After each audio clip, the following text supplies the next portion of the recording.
E aí, galera do nono ano, vamos para mais uma aula de geografia. Hoje é uma aula diferente, uma aula de revisão. Vamos revisar alguns pontos aí importantes que são recorrentes em provas, concursos, vestibulares, Enem, certo? Vamos dar uma ênfase em alguns pontos, ok? Antes de entrar no contexto de conflitos, vamos dar ênfase, dar uma revisada ali nos aspectos humanos, aspectos naturais e aspectos econômicos. Então, vamos lá.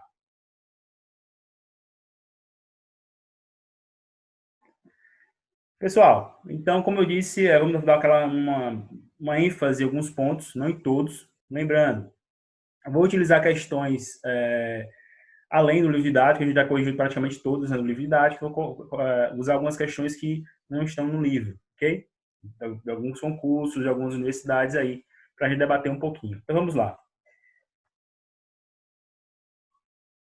Então, vimos aí aspectos naturais, aspectos humanos e econômicos, né, sobre a Ásia, nessas últimas aí 3 aulas.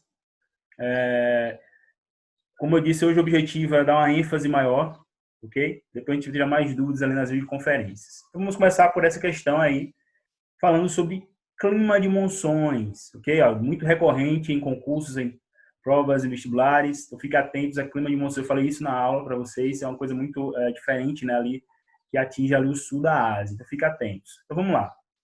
O domínio climático das monções na Ásia é de extrema importância para a agricultura. São características desse domínio.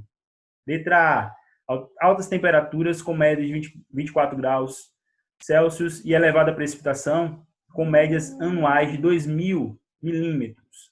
Alternativa B, influência direta dos ventos, temperaturas relativamente elevadas e duas estações bem definidas no ano, uma seca e fria, outra chuvosa e quente. Alternativa C, temperaturas amenas entre 10 e 20 graus Celsius e pluviosidade média anual com média de 1.500 milímetros. Letra D, médias térmicas anuais muito baixas, inferiores a 10 graus Celsius, dividindo-se em dois tipos, de alta latitude e de média altitude. Só essa questão muito simples, certo? Aí eu já descartaria várias alternativas. Vamos identificar aí a alternativa correta. Seria a alternativa B, certo? Porque a gente ia associar diretamente a ventos. Falei para vocês, o clima está diretamente ligado a ventos, a alta e baixa pressão, ou seja, a atuação dos ventos ali no sul da Ásia. Então, lembrar diretamente, não. Influência direta dos ventos, temperaturas relativamente elevadas e duas estações bem definidas no ano, uma seca e fria, que é no inverno, e outra chuvosa e quente, que é no verão. É como o Brasil, né? A gente observa apenas duas estações, não as 4 estações ali, certo? Ao longo do ano, ok? Mas por que não seria a letra A, por exemplo? Altas temperaturas com média de 24 graus Celsius. Beleza, essa é a média mesmo de temperatura no sul da Ásia. E elevada precipitação com médias anuais de 2.000 milímetros. Esse seria o erro. Ó, médias anuais de 2.000 milímetros é muita chuva, galera. Não dá, né? Então, em média ali, no sul da Ásia, nós temos ali em torno de 700 a 1.000 milímetros, né, anuais. Então, não seria essa alternativa. Muita chuva, 2.000 milímetros anuais, pelo amor de Deus. Então, vamos lá. Por que não seria C? Temperaturas amenas, entre 10 e 20 graus Celsius, né? E pluviosidade média anual com média de 1.500. Já eliminaria pelo contexto aí da pluviosidade anual também. Mas também a temperatura muito baixa, média de 10 a 20, né? Graus está no sul da Ásia. O sul da Ásia está próximo à linha do Equador, pessoal. Ok? Então, fica atentos a isso aí. Letra D, médias térmicas anuais muito baixas, inferiores a 10 graus Celsius. Já eliminaria aí. Sul da Ásia, próximo à linha do Equador, não poderia ter essas médias aí de temperatura. Então, alternativa B, ó, ventos. Lembrem-se, os climas de monções está relacionado à alta pressão, né, e à baixa pressão dos ventos. Né? Quando a alta pressão está no continente, ela busca o que é o equilíbrio com a baixa pressão que está no oceano. Então, vai tirar toda a umidade ali do continente, que é no inverno. No verão, acontece o contrário. A baixa pressão está no continente e a alta pressão está no oceano. A alta pressão sempre busca o equilíbrio com a baixa pressão e aí vai levar toda a umidade do oceano para o sul da Ásia. Vimos isso nas últimas aulas aí. Então, fica atento a esse tema aí sobre o clima de monções, esse conteúdo, ok? Segunda questão, vamos lá, muito fácil. Ó, milhares de pessoas, igual a questão de hidrografia, né? Milhares de pessoas chegam anualmente a Benares para purificar seu espírito nas águas do Rio Sagrado durante as cheias. Suas águas depositam grande quantidade de limo nas margens. fazendo com que as terras cortadas pelo rio Sagrado sejam talvez as mais férteis do mundo, concentrando-se aí cerca de 150 milhões de pessoas, cuja maioria vive de agricultura e, portanto, do benefício direto e indireto do Sagrado Rio. Entre as alternativas abaixo, o texto melhor se aplica ao rio e ao país. Aí você vai lembrar, Rio Sagrado. Velho. Rio Sagrado, você vai lembrar diretamente da Índia, não vou nem me prolongar nessa questão aí. Ganges, Rio Ganges na Índia, diretamente você ia lembrar aí.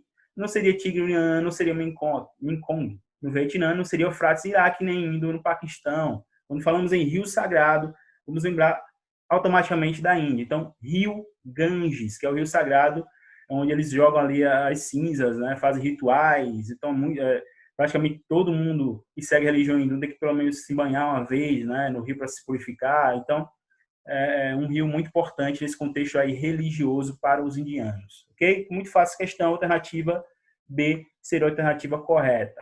Então, vamos para a terceira questão. Um tema aí envolvendo população, aspectos humanos. Observe, considerando-se as características da população asiática, é possível afirmar. Letra A. Assim como em outros continentes, a maioria da população vive nas cidades, concentrando-se em grandes aglomerações urbanas, como Tóquio, Japão e Bombaim, Índia. B. O Extremo Oriente e toda a faixa litorânea são densamente povoados. C. Não é possível associar as crescentes melhorias sociais, assim como o médio e elevado IDH de alguns países da Ásia, com a distribuição da população. D. Por ser um país em que a maioria da população vive no campo, a China não apresenta um grande número de habitantes urbanos. Essa é um pouco mais complexa das questões, mas vamos destrinchar aí. Ó. A alternativa correta seria a letra B, pessoal. Okay? O Extremo Oriente e toda a faixa litorânea são densamente povoados. A gente sabe que ali ficam planícies, praticamente ali na China, 90% da população fica próxima ao litoral, onde tem ali muitas indústrias, certo? Então, vamos ter o Japão, vamos ter ali Coreia do Sul, Coreia do Norte. Então, muita gente vai se concentrar ali no litoral leste, né, asiático. Então, são regiões de planície, são regiões que têm muitas cidades, grandes centros urbanos ali. Então, essa seria a alternativa correta. Mas por que não seria a alternativa A? Simples, ó. Assim como outros continentes, a maioria da população vive nas cidades, concentrando-se em grandes aglomerações urbanas. Lembre-se que a Ásia tem muitos países, tem muitas pessoas ali que vivem na zona rural, são países rurais, né? Países ali em desenvolvimento. Então, muita gente vive na zona rural. Então, não é a maioria que vive na zona urbana, fica atento a esse contexto. Então, aí já eliminaria essa alternativa. Por que não a C?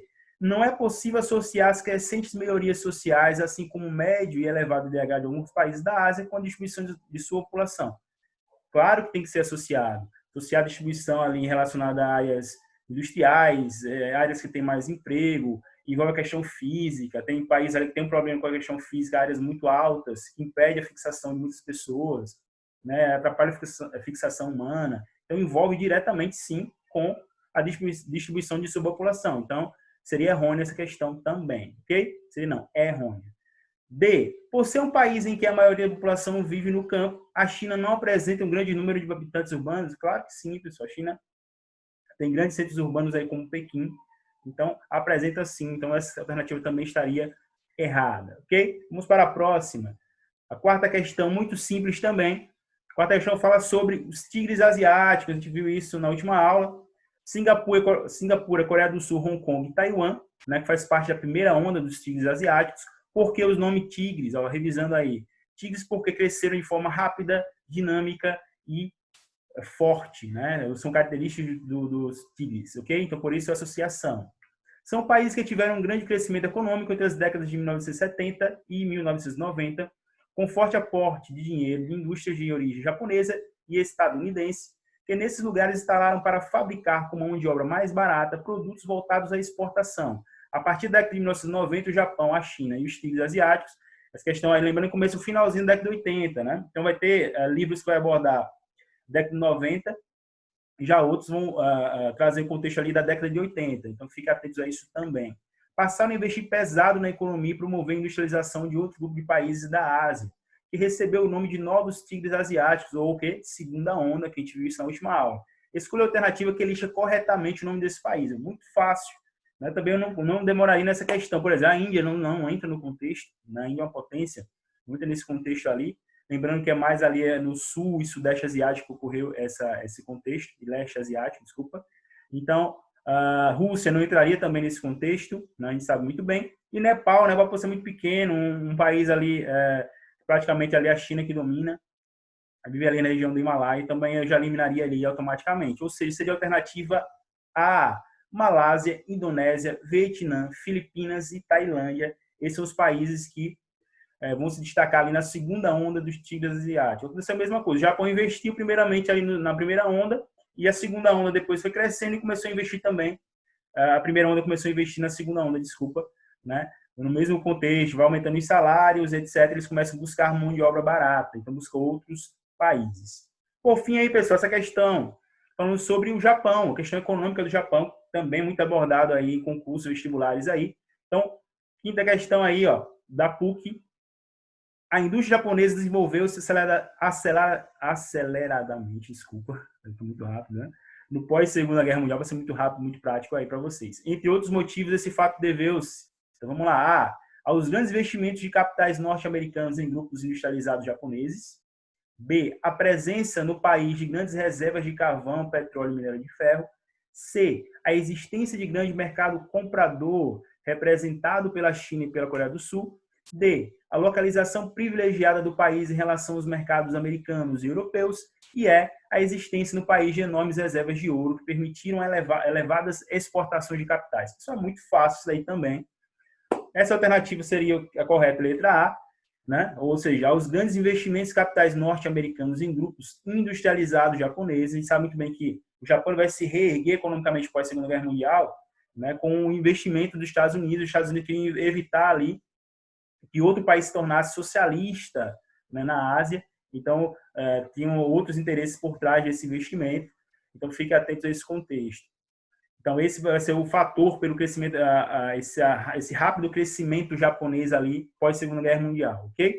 Então, por que não seria letra B? Simples, ó. Presença no país de grandes reservas de carvão, petróleo e minério de ferro.